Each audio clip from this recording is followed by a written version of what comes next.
Sir நீங்க கேட்ட மாதிரியே உங்க அண்ணனோட பாடி எடுத்துட்டு வந்து கொடுத்துட்டேன். தயவு செஞ்சு என் பையனை கொடுத்துருங்க, நான் போயிடுறேன். தெரியும், நான் என்ன சொன்னாலும் நீங்க நம்ப மாட்டீங்கன்னு எனக்கு தெரியும். அதனாலதான் நான்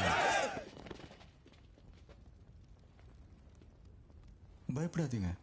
இது என் பையனோட ஸ்கூல் பேக் தான் சார். இது என் பர்த் சர்டிஃபிகேட், இது என் 10th 12th மார்க் ஷீட், இது என் ரேஷன் கார்டு, ஆதார், கல்யாண போட்டோ, இது என் பொண்ணுக்கு காது குத்துனப்ப எடுத்தது, இது என் பையனோட ஃபர்ஸ்ட் பர்த்டே அப்ப எடுத்தது சார். சார் இது பாருங்க, இது நான் 10th படிக்கும் போது பேச்சு போட்டியில கப்பலோட்டிய தமிழனை பத்தி பேசி ஃபர்ஸ்ட் பிரைஸ் வாங்கினப்ப எடுத்தது சார். சர்டிபிகேட்ல கூட பாருங்க என் பேர் பெருசா இருக்கும்.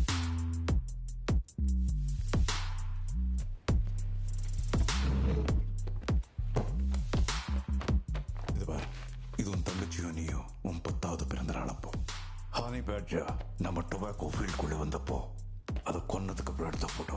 ரத்தக்கரையோட முகையோட அழகா இருக்குன்னு பாரு. புரியுது சார், தப்பே இல்லை சார். நீங்க என்ன லியோன்னு நினைச்சதுல தப்பு இல்லை சார். இருந்தாலும் பார்க்க அப்படியே என்ன மாதிரியே இருக்கான் சார். என்ன பார்த்த கேன மாதிரி தெரியுதா? என்ன பார்த்த கேன மாதிரி தெரியுதா? லியோ, என் கையால உன் தங்கச்சிக்கு என்ன நடந்ததுன்னு உனக்கு தெரியும். அதை நீ மறக்கல நினைக்கிற. மரியாதையா நீ லியோன்னு ஒத்துக்கோ, இல்லைன்னு அவனுடைய பையனுக்கு அதே கதிதான்.